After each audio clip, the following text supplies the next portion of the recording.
સમાચારો પર નજર કરીએ તો કચ્છમાં પણ સુરત જેવી મોડસ ઓપરેન્ડીથી ગુનો સામે આવ્યો છે। બાળકોનો ઉપયોગ કરી શાંતિ ડોળવાનો પ્રયાસ કરાયો। ગણેશ મૂર્તિ ખંડિત કરી મંદિર પર ઝંડો લગાવાયો। નખત્રાણાના કોટડા જડોદર ગામનો આ બનાવ। ગણપતિ પંડાલ પર પથ્થરમારો કરી મૂર્તિ ખંડિત કરાઈ। પોલીસે 7 લોકોની અટકાયત કરી છે। 7 પૈકી 3 કિશોર હોવાનું સામે આવ્યું છે। ગામના મંદિર પર ઝંડો લગાવાયો। ઝંડો લગાવવાના પ્રકરણમાં 4 લોકોની હાલ અટકાયત કરાઈ છે। દ્રશ્ય સામે આવી રહ્યા છે જ્યાં સુરત જેવી થતા રહી ગઈ છે। બાળકનો ઉપયોગ કરી શાંતિ ડહોળવાનો પ્રયાસ કરવામાં આવ્યો છે। સુરત બાદ હવે કચ્છમાં આ બનાવ સામે આવ્યો છે। ગણેશ મહોત્સવ ચાલી રહ્યો છે અને તે સમય દરમિયાન ગણપતિજીનો પંડાલ હતો। ત્યાં ગણપતિજીની જે મૂર્તિ ખંડિત થવાના લોકલ પોલીસ સ્ટેશનને જાણ થઈ હતી, જેના લીધે પોલીસ દ્વારા ત્યાં તાત્કાલિક જે છે સ્પોટ ઉપર જઈને વિઝિટ કરવામાં આવી અને એમની ઇન્વેસ્ટિગેશન ચાલુ કરવામાં આવી। અને એની સાથે સાથે ત્યાં બાજુમાં જે એક નાનકડું મંદિર હતું ત્યાં પણ જે છે ઉપર ફ્લેગ લગાવવાનું એક માહિતી મળી હતી। પોલીસ દ્વારા આ બંને બાબતમાં જે છે ત્યાં ગામમાં તપાસ કરવામાં આવી। જે ગણપતિજીની મૂર્તિ ખંડિત થઈ છે એમાં 3 માઇનર જે છે છોકરા એ ઇન્વોલ્વ છે, જે કાયદાના સંઘર્ષમાં આવેલા છે। અને એમની સાથે સાથે જે બીજી બાજુમાં જ્યાં ફ્લેગ લગાવવામાં આવેલ હતો એમની પણ તપાસ થઈ, તો એમાં પણ જે છે પોલીસ દ્વારા 4 લોકોને ડિટેન કરવામાં આવ્યા। ઓવરઓલ આ આખા બનાવમાં નખત્રાણા પોલીસ સ્ટેશનમાં ગુનો દાખલ થઈ ગયો છે। તો ભરૂચના કુકરવાડાના ગોકુલનગરમાં મંગળવારે તહેવારોના ઝંડા લગાવવા મામલે થયેલી જૂથ અથડામણ બાદ પોલીસ કાફલો તૈનાત કરાયો છે। સમગ્ર વિસ્તારને હાલ પોલીસ છાવણીમાં તબદીલ કરાયો છે। એસપી મયુર ચાવડા સહિતના પોલીસ અધિકારીઓ વિસ્તારમાં ફૂટમાર્ચ કરી પોલીસે 20 તોફાની તત્વો સામે પોલીસ ફરિયાદ દાખલ કરી 17ની અટકાયત કરી છે। સમગ્ર ઘટના ધાર્મિક ઝંડા લગાવવા બાબતે બની હોવાનું પોલીસે જણાવ્યું છે। 20 તોફાની તત્વો સામે હાલ પોલીસ ફરિયાદ નોંધાઈ છે। મંગળવારે તહેવારોના ઝંડા લાવવા મામલે અથડામણ થઈ। ગઈકાલે ભરૂચના બી ડિવિઝન પોલીસ સ્ટેશન વિસ્તારની અંદર 2 કોમના ટોળા સામે આવી ગયા હતા ઝંડા લગાડવા બાબતે। તે બાબતે વધારે ઉશ્કેરણી થતાં થોડો ઉગ્ર માહોલ થયો હતો। પોલીસને ખબર પડતા તાત્કાલિક પોલીસ અહીંયા પહોંચી ગઈ હતી અને સિચ્યુએશનને કંટ્રોલમાં કરી હતી। ત્યારબાદ અમારી સમક્ષ જે રજૂઆતો આવી છે, જેના આધારે અમે સીસીટીવીના કેમેરાઝના ફૂટેજ જોયા છે, એના આધારે અમે ગુનો દાખલ કર્યો છે, જેમાં 20 લોકોના નામ લખ્યા છે।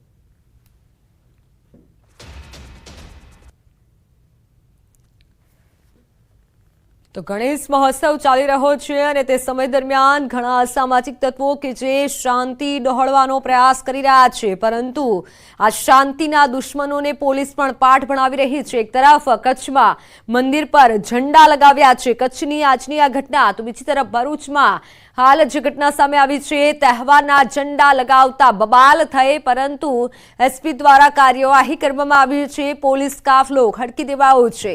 આ જે શાંતિના દુશ્મનો છે તેના સામે પોલીસ કડક બની છે અને તમામને હાલ છોડશે નહીં તેવું પણ એક પ્રકારે તેમનું કહેવું છે, કારણ કે જે પણ એવા સામાજિક તત્વો છે કે જે આ રીતે ધાર્મિક માહોલને બગાડવા માંગે છે તે તમામની અટકાયત પોલીસ કરી રહી છે। મંગળવારે તહેવારોના ઝંડા લગાવવા બાબતે ભરૂચમાં અથડામણ થઈ તો કચ્છમાં મંદિર પર ઝંડા લગાવવામાં આવ્યા।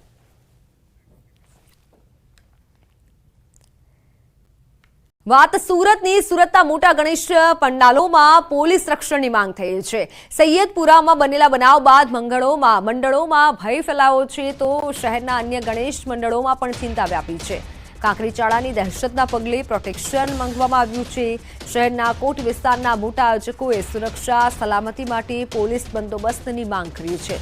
સ્થાનિક પીઆઈ તેમજ કમિશનર સુધી રજૂઆત કરી, જે બાદ શહેર પોલીસથી મોટા ગણેશ મંડળોને પોલીસ સ્ટાફની ફાળવણી કરી, જેમાં 2 પોલીસ જવાનો આખો દિવસ ગણેશ પંડાલમાં તૈનાત રહેશે। કેટલાક ગણેશ પંડાલો પર પોલીસે ફરજિયાત સીસીટીવી કેમેરા પણ મુકાવ્યા છે।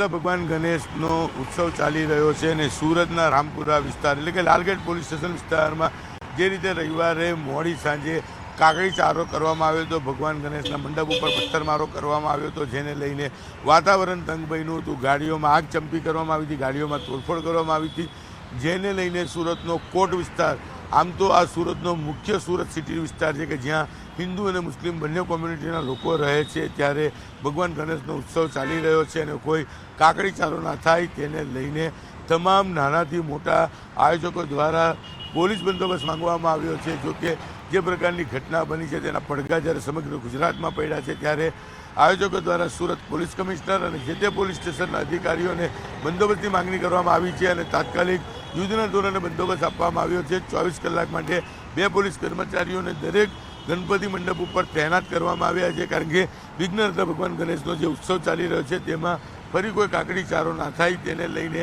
આયોજકોની તાત્કાલિક માંગણી પૂરી કરવામાં આવી છે અને દરેક સિટી વિસ્તાર એટલે કે ભાગળ હોય, ચોક હોય કે પછી રામપુરા હોય, સગરામપુરા, તમામ વિસ્તારોમાં ગણપતિ મંડપ પર 2 પોલીસ કર્મચારીઓને 24 કલાક માટે સુરત પોલીસે તૈનાત કર્યા છે. ક્યાંક અધિકારી છે, ક્યાંક કોન્સ્ટેબલ છે, તો ક્યાંક SRPના જવાનો તૈનાત કર્યા છે અને ભગવાન ગણેશનો વિસર્જન સુધી આ પ્રકારનો બંદોબસ્ત શહેરના સિટી વિસ્તારમાં જોવા મળશે. કેમેરામેન ભરત બ્રહ્મભટ્ટ સાથે કીર્તેશ પટેલ, ન્યૂઝ 18 ગુજરાતી, સુરત. તો સુરતમાં ગણેશ ઉત્સવ પહેલા શાંતિ ફેલાવવાના આરોપમાં 2 મહિલાની ધરપકડ કરાઈ. ગણેશ મહોત્સવ પહેલા 17 ઓગસ્ટે અઠવા લાઇન્સ પોલીસ સ્ટેશન હદ વિસ્તારમાં શ્રીજીની 10 પ્રતિમાને ખંડિત કરવામાં આવી હતી અને ધાર્મિક લાગણી દુભાવવાનો પ્રયાસ થયો હતો.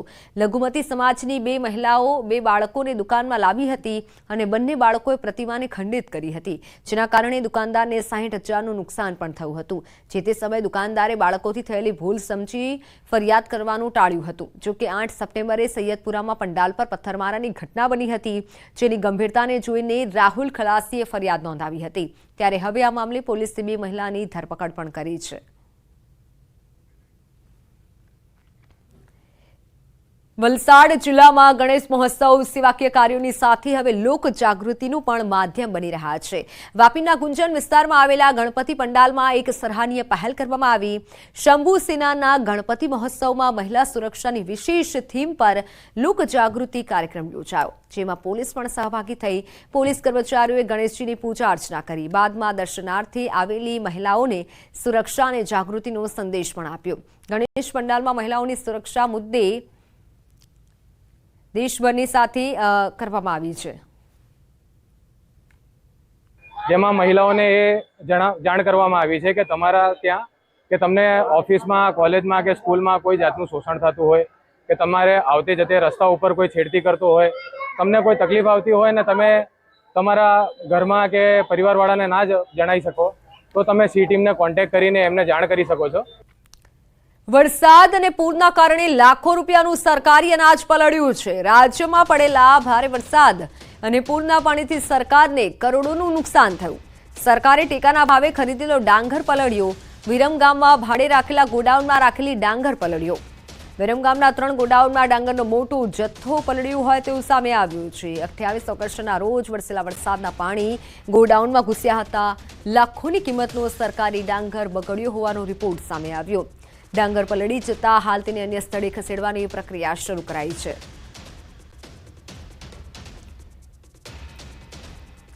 ભારે વરસાદમાં સરકારી અનાજને પણ મોટા પ્રમાણમાં નુકસાન થયું છે, પરંતુ સવાલ એ થાય છે કે જો વરસાદની આગાહી કરવામાં આવી હતી તો આ સામાનને પણ સારી જગ્યાએ મૂકી શકાત, કારણ કે 28 ઓગસ્ટે જે આગાહી કરવામાં આવી હતી અને જે વરસાદ થયો તેના કારણે મોટા પ્રમાણમાં ડાંગરનો જથ્થો પલળ્યો છે. ડાંગરના જથ્થાને મૂકવામાં ન આવતા ડાંગરનો જથ્થો પલળ્યો છે. ભાડે રાખેલા ગોડાઉનમાં ડાંગરનો જથ્થો રાખ્યો હતો અને ત્યારે ભારે વરસાદના કારણે ગોડાઉનમાં પાણી ઘૂસ્યું અને જેના કારણે સમગ્ર સામાન જથ્થો પલળ્યો છે. ભારે વરસાદમાં સરકારી અનાજને પણ મોટા પ્રમાણમાં નુકસાન પહોંચ્યું છે. સરકારી અનાજ હવે પાણીમાં ગયું છે, ત્યારે મોટા પ્રમાણમાં નુકસાનીનો અહેવાલ રિપોર્ટ પણ સામે આવ્યો છે.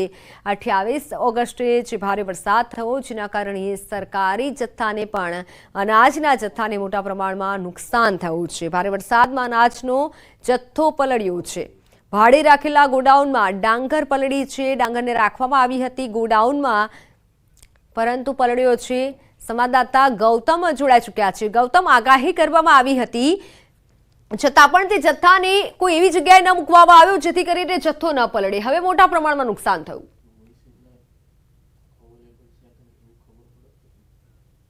ચોક્કસથી મિત્તલ, જે પ્રકારે જે વિરમગામ જે છે તે વિરમગામની અંદર સરકારી અનાજનું ગોડાઉન જે છે તે આવેલું છે ને તેમાં અંદાજિત કહી શકાય કે 2 લાખ જેટલા જે કટ્ટા જે છે તે સરકારી અનાજ જે સંગ્રહ કર્યો હોય તે ડાંગરના કટ્ટા જોવા મળી રહ્યા છે. આવા 3 ગોડાઉન છે કે 3 ગોડાઉનની અંદર અંદાજિત 7 લાખ જેટલા કટ્ટા જે છે તે મૂકવામાં આવે છે. પરંતુ ભારે વરસાદ થયો તો ભારે વરસાદ બાદ અત્યારે હાલ જે ડાંગર પલળી ગઈ હોય તે પ્રકારના દ્રશ્યો જે છે તે જોવા મળી રહ્યા છે.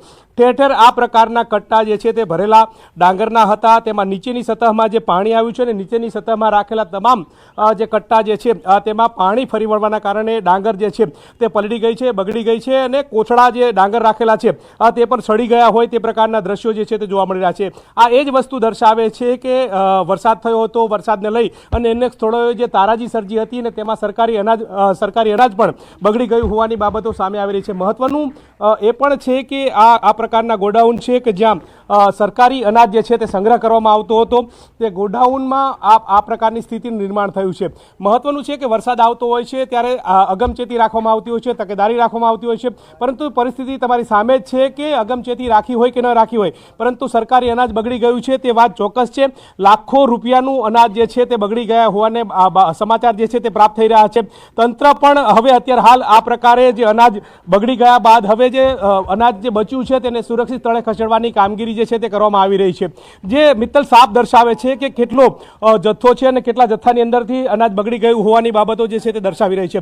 આ જે ટેકાના ભાવથી ડાંગર ખરીદવામાં આવી હતી તેનો સંગ્રહ આ FCI દ્વારા આ સરકારી ગોડાઉનની અંદર રાખવામાં આવ્યો હતો ને તે બગડી ગઈ હોવાની બાબતો સામે આવી રહી છે. જી બિલકુલ ગૌતમ, એટલે નુકસાન મોટા પ્રમાણમાં થયું છે, પરંતુ શું લાગતા વળગતા અધિકારીઓ દ્વારા કંઈ આ વિશે કંઈ કહેવામાં આવ્યું છે કે શા કારણે પલળ્યું અને હવે શું, હવે લોકો સુધી આ અનાજ કઈ રીતે પહોંચશે, કારણ કે હવે તો જથ્થો પલળી ગયો?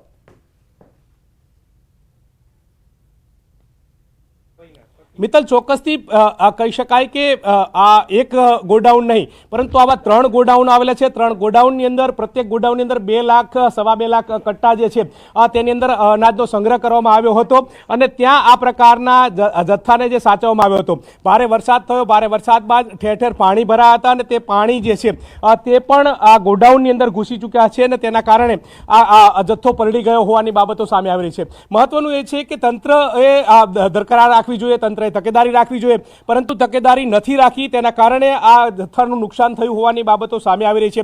તંત્ર પણ આ જ મુદ્દે કંઈ પણ કહેવા જે છે તે નથી માનતું. પુરવઠા અધિકારીને ફોન પણ કરવામાં આવ્યો હતો પરંતુ તેઓ ફોન રિસીવ ન કરતા હોવાની બાબતો પણ સામે આવી છે. આ તમામ બાબતો જે છે તે જાણવા મળી રહી છે. પરંતુ લાખો રૂપિયાનો જે અનાજ જે છે તે ગરીબોને આપવામાં આવતું હોય છે. આ સરકાર ટેકાના ભાવથી ખરીદી કરતી હોય છે અને ત્યારબાદ અંત્યોદય યોજના અંતર્ગત લોકોને, લાભાર્થીઓને અનાજ જે છે તે પહોંચાડવામાં આવતું હોય છે. પરંતુ તે અનાજ હવે બગડી ગયું છે તે વાત ચોક્કસ છે.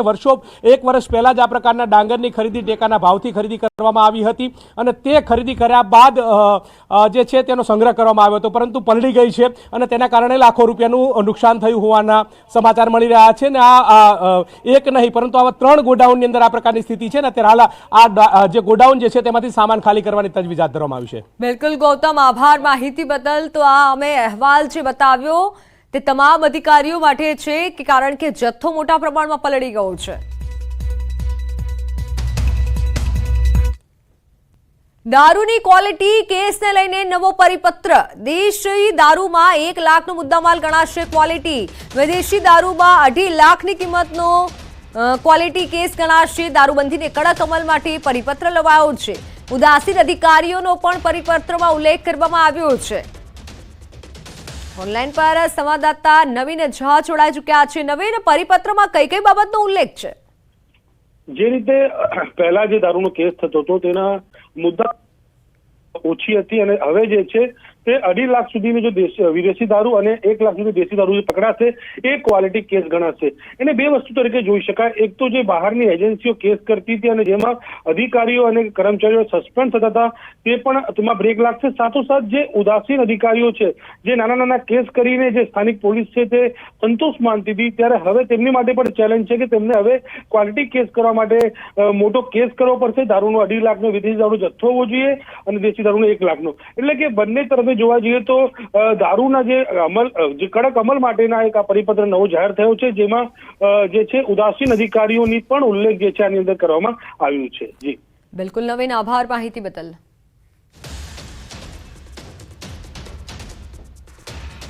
તો હાલ સમાચારોમાં સમય થયો છે વિરામનો.